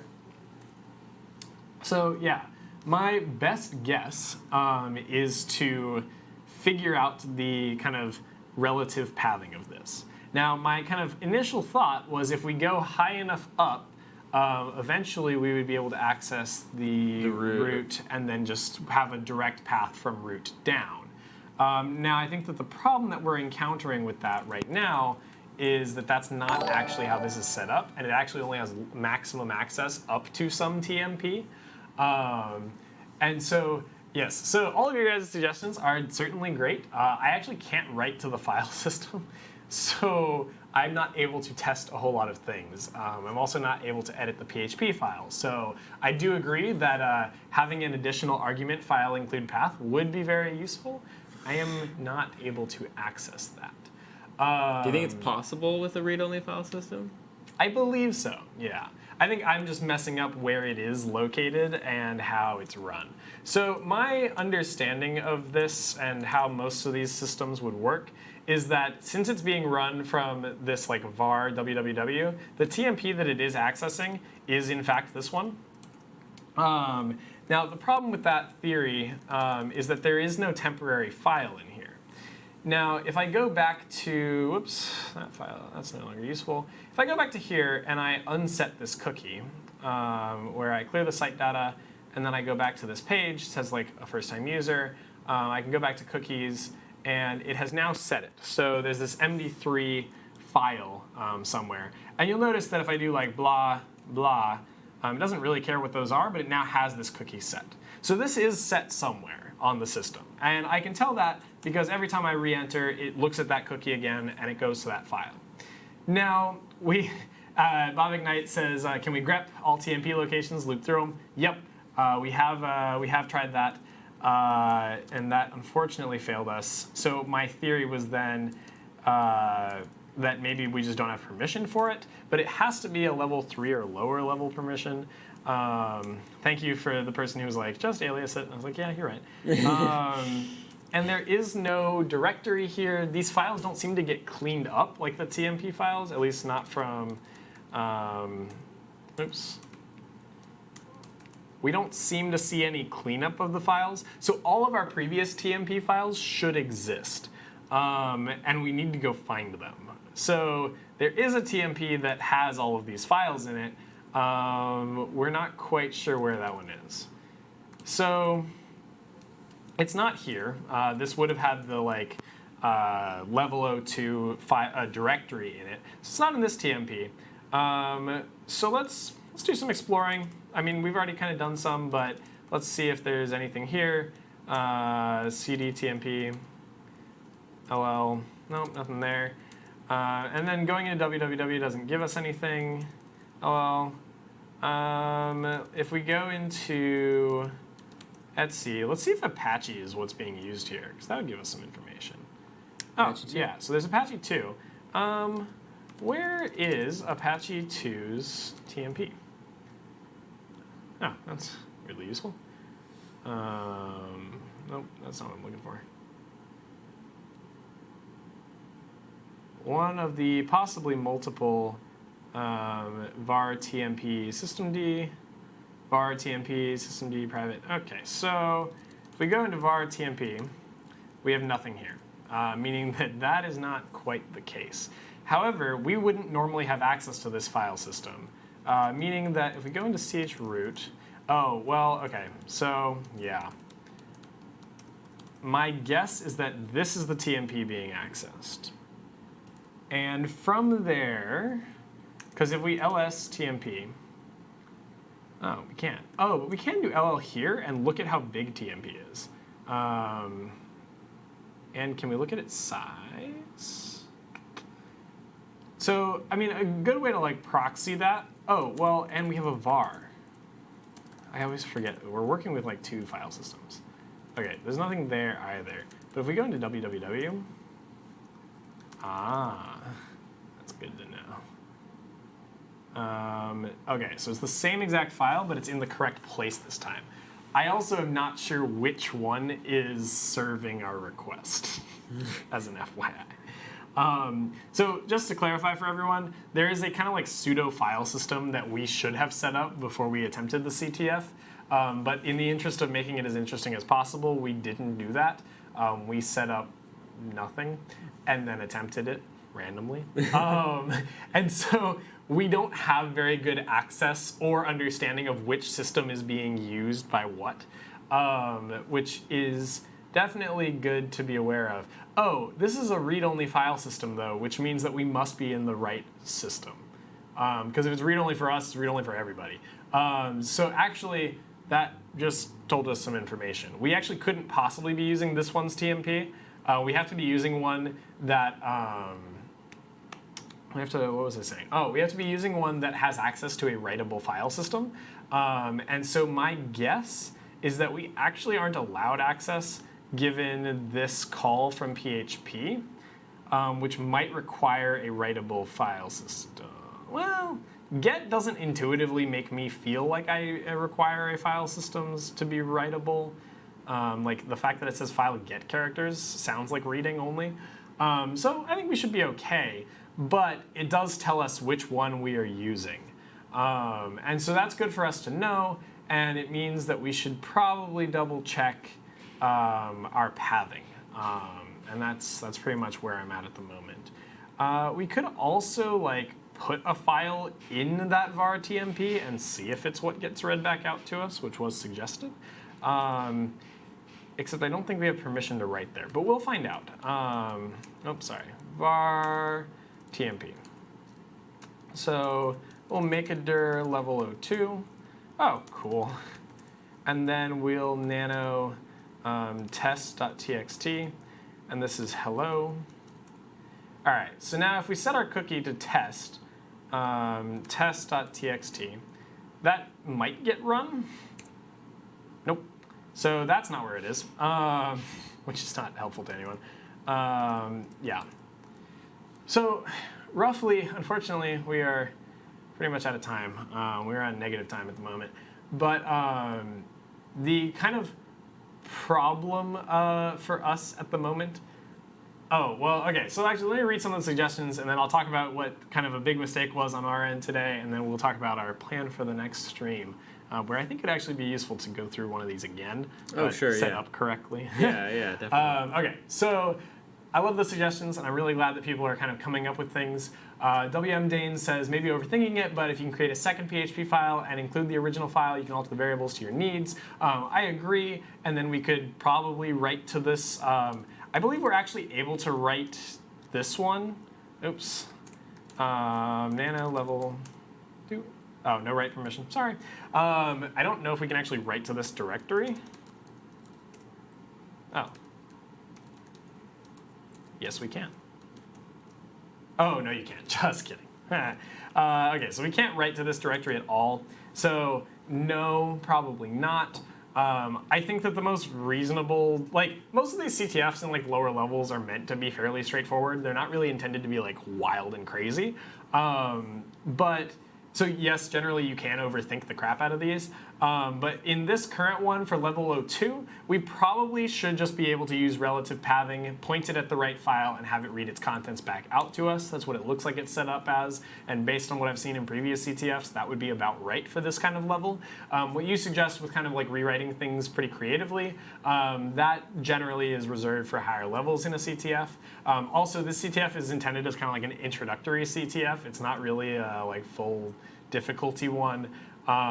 So it's really just about understanding how the file system works. I might be missing something about relative pathing here, but I don't think I am. I have a feeling it deals with the fact that we set this up incorrectly and I can't tell which server is running. I could switch to the CTF user and then modify it at will and figure it out. It looks like, so this /var/www is the kind of like overarching file system. That's the file system of the CTF, like the owner and gods of the CTF. If we go into chroot, or sorry, var chroot / you'll notice that the exact same structure is present. So we can actually go into the same like mirrored directory. And this one is identically set up, but we can't tell which one's running. You could go and figure out which one's running, but we don't really have time at the moment. So for the next time we do a CTF and kind of explaining what went wrong, one, there's the fact that we are kind of trying to like go rather slowly and explore all the other things you can do in C. But two, it's been a long day and we're processing things. And three, it was set up with the intent of being as like fresh and not on my mind as possible. I really don't think it would be reasonable for me to just know the answers and then walk you through them. I think that's silly. But it is probably a good idea for me to make sure I understand how the CTF kind of meta is set up and how like the things should be configured to make it work properly. My goal was kind of just to avoid all of that by being like, I don't know anything about the CTF and I have no further information than anyone else would. That's not super rational, and well, actually, it's fairly rational, but it's not necessarily the best practice in this case, since we want to give you guys a pretty entertaining experience. So I think for the next time, we run a CTF live, we will set it up and kind of test it a little bit. So we will know some information about it. Sorry. We won't Google the solutions, of course, but we will have to kind of know by definition some of the information. Diggy TV says, can you please mention again where one would attempt the CTF? So this is Stripe's CTF. Stripe is a company, and they release some CTFs as a way of kind of getting people into it and to practice. Generally, you can actually just kind of Google like CTF Ubuntu images or CTF images or CTFs, and you'll find a bunch of different ones. They're all styled very differently. This one is styled in, I think, a very conventional way for higher level CTFs. And Stripe CTF put their images on AWS. So if you go on AWS, you can set up a free one and put up a, we'll call it a, it's a community AMI. And so if you go to spin up a new instance on the West Coast, then you're capable of snagging that CTF's AMI and then spin it up, and you can follow the setup instructions. We kind of followed them in like a, looks about right, set it up-ish way. We did mount the file system, but we mounted it read-only, not writable, which was definitely incorrect. We also didn't set up users correctly, and we didn't kind of spin things correctly in general. So there were a lot of things that we really should have done correctly here as far as setting things up go. Sorry about that. But when I come back from spring break, we will certainly redo this CTF with everything correct this time. That's true. You have spring break next week, right? Yeah. So I will not be here next week. I will be traveling, and I actually will be spending a lot of my spring break writing code and doing the cybersecurity, the Collegiate Cyber Defense competition, where I will have to make sure to set things up correctly. But luckily, it's set up by people much more competent than myself. And Adamantine Bipartite says the same Stripe that has the payment API, the one and only, that is the one. They set up these CTFs, at least these three. They set up three of them. This is the easiest one. This is an introductory one. And then you have two other ones that are slightly harder, I believe. I think they get much harder. And then there's some other CTFs that are out there. MITRE has an embedded CTF challenge, which is really interesting. It's like embedded system CTFs. Super fun. Definitely worth checking out. There's all these like kind of like high school CTFs that are certainly difficult and very much worth like kind of playing through. There's also this Pico CTF, has all of its versions still online. That's a very different style of CTF, but super fun. And let's see, what are some other ones? I think a bunch of schools host CTFs too, and you can kind of like watch out for them. They like show up for like 4 days at a time. I think NYU has a really good CTF challenge. RIT, I believe, hosts one.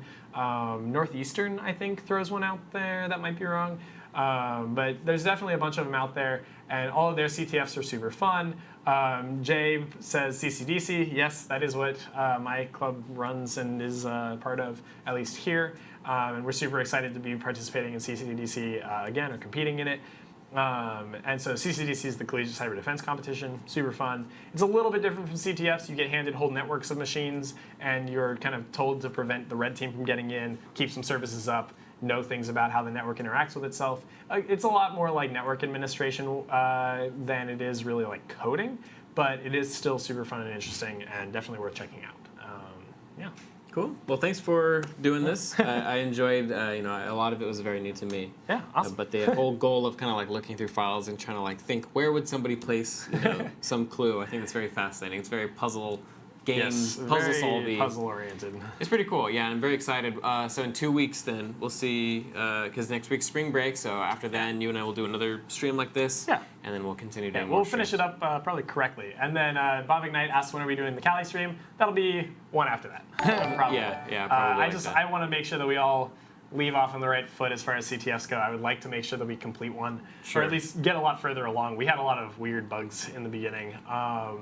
But the goal will be for next time to be a little bit more bug-free, and then after that we can go into Kali and talk about how that might interact with a kind of more advanced CTF. Except that CTF I'll be much more familiar with. Cool. So StarNerd11, Danilord G, Mr. Marshall. Tonight we feed Steph Beasy, Cow Addict, and 1080 Easy. Thank you very much for the follows for today's stream. We appreciate it. Thank you for coming and doing this. Of course. Well, I hope you enjoy your spring break.